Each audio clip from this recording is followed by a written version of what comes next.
Hello students, welcome to my channel make class by Kaushik sir. ये lecture number हमारा 8 है और यूनिट 2 हम लोग कवर कर रहे हैं।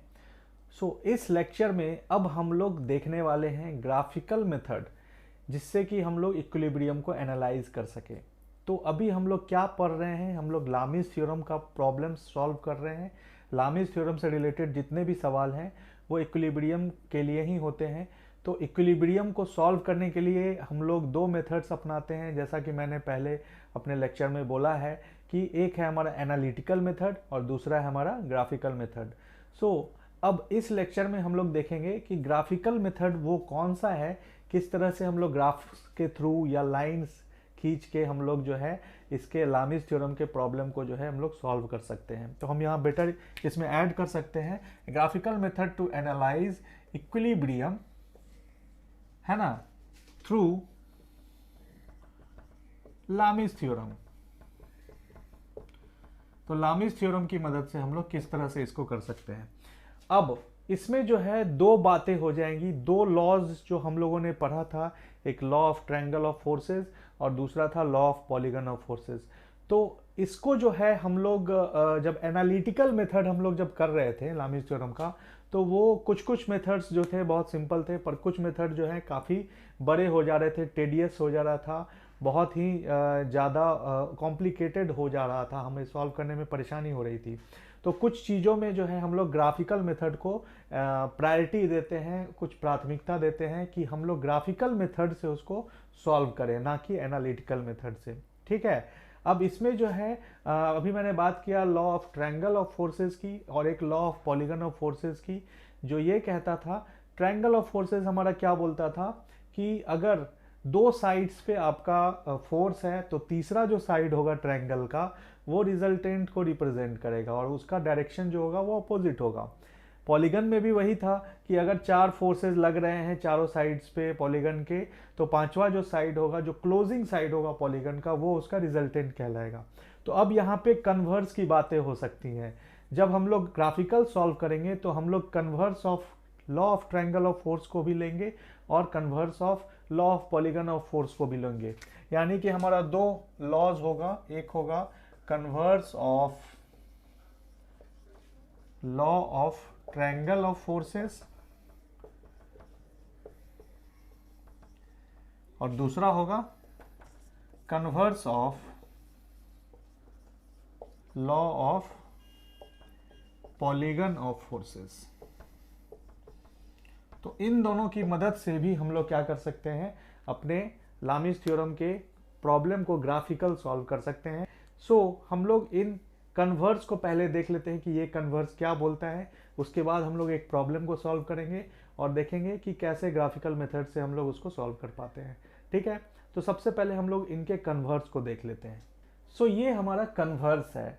Law of triangle of force क्या बोलता था कि अगर दो फोर्सेस दोनों साइड्स ऑफ द ट्रायंगल पे लगे हो तो तीसरा जो साइड होता है वो उसका रिजल्टेंट होता है। तो यहाँ पे कन्वर्स हो रहा है, यानी उसका हम उल्टा कर रहे हैं। उल्टा कर रहे हैं तो क्या बोल रहा है ये कि इफ थ्री फोर्सेज, अब यहाँ दो फोर्स नहीं है, अब यहाँ तीन फोर्सेज है, एक्टिंग एट अ पॉइंट, किसी पॉइंट पे एक्ट कर रहे हैं और उनको रिप्रेजेंट किया जा रहा है, are represented by the three sides, यहाँ थ्री हो जाएगा, three sides of a triangle. कैसे रिप्रेजेंट कर रहे हैं, तो ट्रायंगल यानी त्रिकोण के तीनों साइड पे तीनों फोर्स को हम रिप्रेजेंट कर रहे हैं, taken in order, then the forces will be in equilibrium. यानी कि लामीज थ्योरम को ये सिद्ध कर रहा है। एक तरह से लामीज थ्योरम में क्या हो रहा था कि अगर हम किसी एक पॉइंट पे तीन फोर्स को लगा रहे हैं, ठीक है, तो ये तीनों फोर्स जो होंगे वो इक्विलिब्रियम में होंगे। तो अगर ये तीनों फोर्स का जो हम डायग्राम बनाएंगे, ट्रायंगल बनाएंगे, तो ये कैसा होगा, मान लीजिए ये F1 है, ये F2 है और ये F3 है। तो कैसा होगा, F1 इधर जा रहा है तो F1 को इधर बना लेते हैं, F2 इधर जा रहा है तो F2 को इधर बना लेते हैं और F3 किधर जा रहा है तो इधर जा रहा है। ठीक है। यानी कि F1 हमारा इस तरफ जा रहा था, ठीक है, F2 हमारा इस तरफ जा रहा था और F3 हमारा इस तरफ जा रहा है। देख रहे हैं, इनका ऑर्डर जो है वो सेम ही है। ऑर्डर क्या है आपका, सेम ही है। तो जब ऑर्डर सेम है तो आपका ये फोर्स जो होगा वो इक्विलिब्रियम में होगा, यानी तीनों फोर्स जो होंगे वो इक्विलिब्रियम में ही होंगे। ठीक है ना।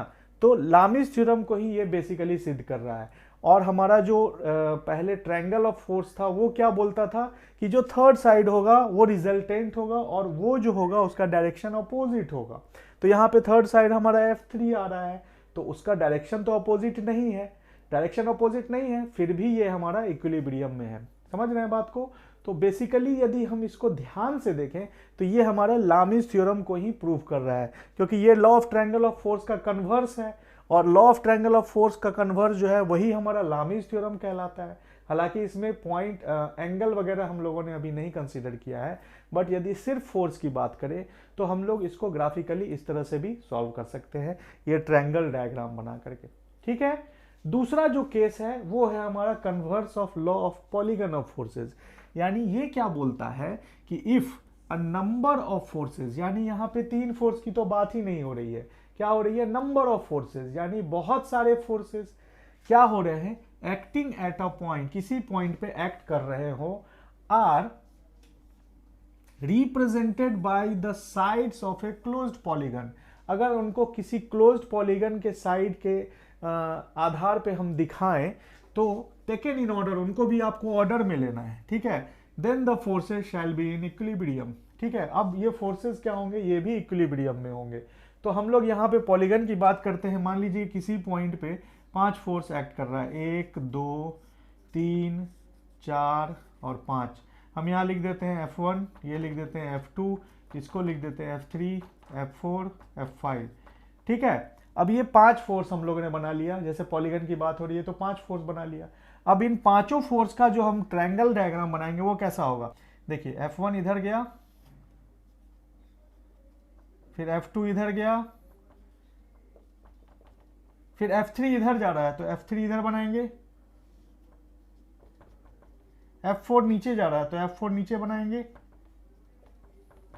और F5 कहाँ जा रहा है, ऐसे जा रहा है तो F5 ऐसे जो आएगा वो F1 से आके मिल जाएगा, तो F5 इधर जा रहा है। अब यहाँ पे आप देखिए कि सभी फोर्सेस जो है वो ऑर्डर में है, यानी यहाँ से अगर स्टार्ट करें तो यहाँ से ये इधर जा रहा है, फिर इधर जा रहा है, फिर इधर जा रहा है, फिर इधर जा रहा है, फिर इधर जा रहा है। जबकि पॉलीगन लॉ ऑफ फोर्स क्या बोलता था कि 4 साइड का डायरेक्शन तो एक होगा, बट एक जो साइड होगा, जो रिजल्टेंट होगा, वो उसके अपोजिट डायरेक्शन में लगेगा। तो यहाँ पे इसका कन्वर्स हो जा रहा है, यानी कि ये पांचों फोर्स जो है एक डायरेक्शन में यदि चलेंगे तो ये आपके इक्विलिब्रियम में होंगे। इसका कहने का मतलब ये है कि अगर एक पॉइंट पे या किसी एक बॉडी पे पांचों जगह से बल लग रहा हो तो वो बॉडी फिर भी हमारा इक्विलिब्रियम में ही रहता है।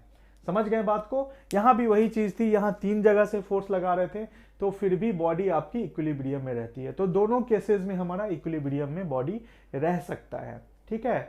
अब हम लोग देखते हैं ग्राफिकल सॉल्व करके कि लामिस थ्योरम के प्रॉब्लम को हम लोग ग्राफिकल कैसे सॉल्व कर सकते हैं। सो ये क्वेश्चन जो है हमारा ग्राफिकल मेथड से सॉल्व होगा, यानी लामिस थ्योरम का यूज करेंगे, हम ग्राफिकल मेथड से सॉल्व करेंगे। इस तरह का सवाल मैंने पहले भी कराया है, तो अब हम लोग इस तरह का सवाल को ग्राफिकल में भी देखते हैं कि किस तरह से सॉल्व किया जा सकता है। क्वेश्चन क्या बोल रहा है हमारे पास कि एन इलेक्ट्रिक लाइट फिक्सचर, एक इलेक्ट्रिक लाइट फिक्सचर है। मैंने बताया था लाइट फिक्सचर जो वो होता है जो लाइट देता है, रोशनी देता है। एक बल्ब को भी हम इलेक्ट्रिक लाइट फिक्सचर बोल सकते हैं। तो एक बल्ब को जो है वेइंग 15 न्यूटन, बल्ब का वजन कितना है तो 15 न्यूटन है। ठीक है। हैंग्स यानी लटकाया गया है, कहाँ से भाई, from a point C by 2 strings AC and BC as shown in the figure. तो कहाँ से लटकाया गया है, पॉइंट सी से लटकाया गया है, किसकी मदद से, तो AC स्ट्रिंग की मदद से और PC स्ट्रिंग की मदद से इसको लटकाया गया है, जैसा कि डायग्राम में आपको दिख रहा है। इसके बाद बोल रहा है find the forces in the strings AC and BC graphically. Graphical method से आपको क्या निकालना है, इस स्ट्रिंग BC में फोर्स और इस स्ट्रिंग AC में फोर्स। तो लामिस थ्योरम लगा के एनालिटिकली इसको हम बहुत ही आसानी से सॉल्व कर सकते हैं, पर उसमें क्या है, थोड़ा सा आपको एंगल कैलकुलेशन करना होता है, क्योंकि बीच का एंगल तो चाहिए ना, क्योंकि साइन ऑफ द एंगल के प्रोपोर्शनल है हर एक फोर्स। समझ रहे हैं बात को? तो यहाँ पे ग्राफिकल में जो है थोड़ा सा मेहनत आपको कम पड़ जाएगा, इसमें आपको गणना नहीं करनी होगी, कैलकुलेट नहीं करना होगा एंगल का। बट एनालिटिकल के लिए मैं आपके लिए एक बार यहाँ बना के दिखा देता हूँ, आपको कुछ याद भी आ जाएगा।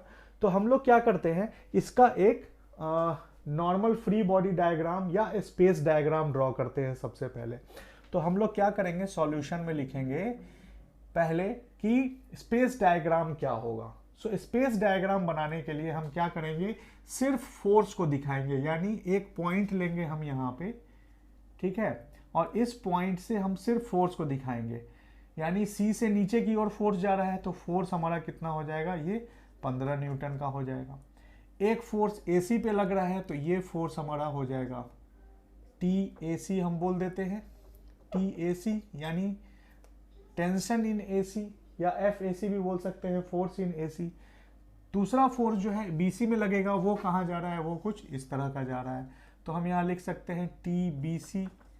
अब एनालिटिकल में क्या होता था, हम लोगों को इसके बीच का एंगल निकालना पड़ता था। तो यदि एंगल कैलकुलेट करना है तो हम कैसे करते हैं कैलकुलेट, यहाँ देखिए, यहाँ 45 है, ठीक है, और यहाँ एक लाइन खींच देंगे हम, खींच दिया हमने, हमको पता है इस लाइन के नीचे ये 90 डिग्री होगा, ठीक है, और इस लाइन के ऊपर ये जो एंगल है ये कितना हो जाएगा, ये भी 45 ही होगा, क्योंकि ये हमारा राइट एंगल ट्रायंगल हो रहा है, तो ये हमारा 90 हो जाएगा, तो बाकी दोनों एंगल मिला के 90 होंगे। एक एंगल 45 है तो दूसरा 45 होगा। अब ये जो पूरा एंगल है वो कितना हो जाएगा, 90 जोड़ 45 कितना हो जाएगा, 135 डिग्री, यानी कि ये वाला जो एंगल होगा वो कितना हो जाएगा, 135 डिग्री का। समझ गए बात को।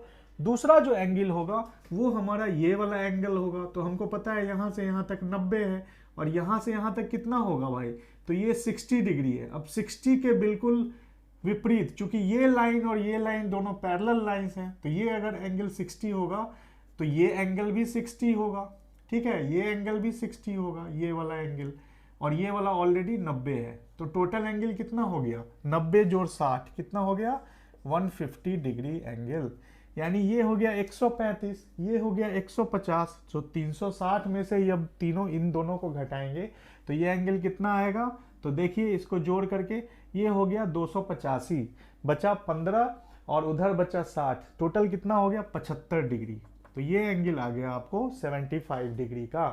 अब ये जो डायग्राम है, इसके बाद हम लोग क्या करते थे एनालिटिकल में कि T A C upon sine इतना, T B C upon sine इतना, और 15 अपॉन साइन इतना, ऐसा करने के बाद कैलकुलेट करते थे। पर यहाँ पे कुछ नया होगा, तो हम इसको क्या कहते हैं, इसको हम बोलते हैं स्पेस डायग्राम। इसको हम लोग क्या बोलते हैं, स्पेस डायग्राम।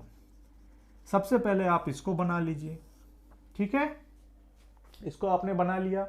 अब आपको करना क्या है कि ये जो 15 न्यूटन का है ये लाइन किसका वजन दिखा रहा है, तो आपका बल्ब का वजन दिखा रहा है।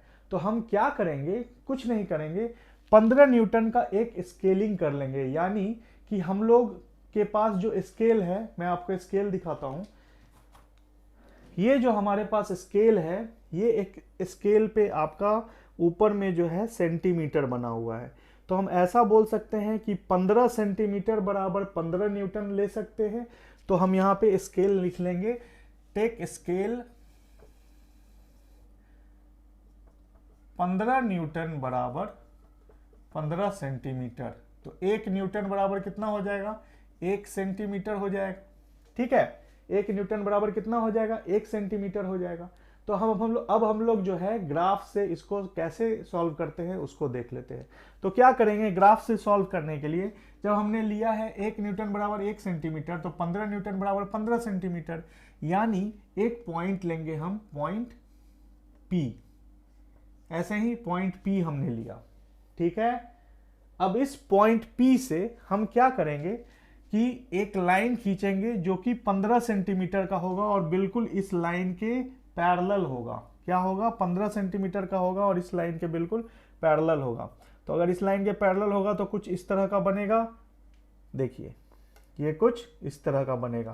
तो 15 सेंटीमीटर का एक लाइन हम लोग यहाँ पे ऐसे खींच लेते हैं। ये भैया बन गया आपका 15 सेंटीमीटर का लाइन और बिल्कुल इसके पैरेलल हो गया ये। तो हम इसको क्या बोल रहे हैं, ये हमारा हो गया 15 सेंटीमीटर का लाइन, ठीक है, ये हमारा 15 सेंटीमीटर का लाइन हो गया। तो हमने ये वाला एक लाइन खींच लिया, इसको हम लोग बोल रहे हैं क्यू, इस पॉइंट को क्या बोल रहे हैं हम लोग, क्यू, ठीक है। अब ये जो लाइन है आपकी 15 सेंटीमीटर की लाइन है, जो कि इस 15 न्यूटन को रिप्रेजेंट कर रही है। अब इस क्यू से हम क्या करेंगे, टीएसी के पैरेलल, ये वाला जो लाइन है इसके पैरेलल एक लाइन हम खींचेंगे। ठीक है, इसके पैरेलल एक लाइन खींचेंगे तो कैसा आएगा, लगभग, इसका डायमेंशन हमको नहीं पता है, तो हम क्या करेंगे, सीधे इसको उठा के ऐसे लेकर के आएंगे और क्या करेंगे, बिल्कुल इसके पैरेलल एक लाइन खींच देंगे। एक लंबा सा लाइन खींचेंगे, तो हमने एक लंबा सा ऐसे लाइन खींच दिया। ठीक है, लगभग हमने कुछ ऐसा लाइन खींच दिया। ठीक है, ठीक है, इसको हम बोल देते हैं आर, इस लाइन को हम बोल देते हैं आर। ठीक है, कहीं ना कहीं पे जाके ये आर होगा। दूसरा हम क्या करते हैं कि ये जो लाइन है इसके पैरेलल एक लाइन हम पी से खींच देते हैं। मतलब हमको ये नहीं पता है कि उसका कितना डायमेंशन है, पर इसके पैरेलल होना चाहिए, तो ये कुछ इस तरह का आएगा। अब इसने क्या किया, यहाँ पे कट किया है, यहाँ पे कट किया है, तो हम इस पॉइंट को जो है ले लेंगे आर, इस पॉइंट को क्या ले लेंगे, आर। अब आपके पास क्या है, ये इधर गया था तो ये फोर्स इधर हो गया, और ये फोर्स इस तरफ गया है तो ये फोर्स आपका इस तरफ हो गया। अब इसको हम लोग क्या बोल रहे हैं, टी बी सी, और इसको हम लोग क्या बोल रहे हैं, टी ए सी, और ये आपका ऑलरेडी जो है वो 15 न्यूटन है। अब हम लोग क्या करेंगे, अब हम लोग इस लाइन की लेंथ को मेजर कर लेंगे। ठीक है, इस लाइन की लेंथ को मेजर करेंगे तो टी ए सी बराबर जो होगा वो आ जाएगा length of line Q R. अब length of line Q R जो होगा उसको हम लोग अपने स्केल से मेजर कर सकते हैं। तो जब हम लोग स्केल से अपना मेजर करेंगे इस लाइन को, तो ये एग्जैक्टली आपका जो है आ जाएगा लगभग 12 सेंटीमीटर, लगभग 12 सेंटीमीटर। ठीक वैसे ही जो टीबीसी लाइन होगा, यानी टेंशन इन बीसी लाइन होगा, वो कौन सा होगा, length of line P R, यानी ये वाला लाइन का लेंथ। तो इस लाइन का लेंथ जो है वो हम लोग मेजर कर लेंगे। इस लाइन का लेंथ जो होगा लगभग ये जो आएगा वो आएगा आपको 13.5 सेंटीमीटर। ठीक है, तो हम ऐसा बोल सकते हैं कि जो length of line Q are है वो हमारा 12 सेंटीमीटर है। सो क्यू आर यानी टी ए सी जो होगा वो आपका आएगा लमसम 12 न्यूटन, और टी बी सी जो होगा वो लमसम आएगा आपको 13.5 न्यूटन। इसीलिए क्योंकि 1 सेंटीमीटर बराबर 1 न्यूटन आपने लिया है। ठीक है, 1 सेंटीमीटर बराबर आपने कितना लिया है, 1 न्यूटन लिया है। ठीक है, तो ये कमाल का चीज जो है आप ग्राफिकल से सॉल्व कर सकते हैं। हाँ, ग्राफ्स के थ्रू जो है इस बोर्ड पे मैंने जो बनाया है ये इस स्केल के माध्यम से बनाया है। स्केल आप जब कॉपी पे बनाएंगे तो आपके हो सकते हैं रिजल्ट्स जो होंगे वो कुछ और आए। ठीक है, थोड़ा बहुत भिन्न होगा बट लगभग मिलता जुलता इसी से होगा। ठीक है, तो हम ऐसा बोल सकते हैं कि जो फोर्स आपके इस वाले में लगेगा, टीएसी में लगेगा, वो कितना हो जाएगा, टीएसी में जो लगेगा वो हो जाएगा 12 न्यूटन, और टीबीसी में जो लगेगा वो कितना हो जाएगा 13.5 न्यूटन। ठीक है, तो इस तरह से हम लोग जो है आसानी से इसको ग्राफ की मदद से सॉल्व कर सकते हैं। सो आई होप कि ग्राफिकल मेथड आपको जो है थोड़ा इंटरेस्टिंग लगा होगा लामीज थ्योरम के एनालिटिकल मेथड के मुकाबले। ठीक है, चलिए, तो इसमें मैक्सिमम क्वेश्चंस उतने नहीं बनते हैं, एग्जाम में आपसे पूछे जाते हैं ग्राफिकल के लिए, तो आप इंस्ट्रूमेंट बॉक्स रखेंगे जरूर। अगर क्वेश्चन आता है तो आप ग्राफिकल से इसको इस तरह से सॉल्व कर सकते हैं। यदि क्वेश्चन नहीं आता है तो आप एनालिटिकल मेथड तो इसमें लगा ही सकते हैं। ग्राफिकल यदि नहीं लिखा हुआ रहेगा तो आप एनालिटिकल मेथड से ही इसको बनाएंगे, तो वो जो है आपके लिए सही होगा। तो हम लोग अगले क्लास में मिलते हैं अब नेक्स्ट टॉपिक के साथ। तो तब तक के लिए अपना ध्यान रखिएगा। धन्यवाद।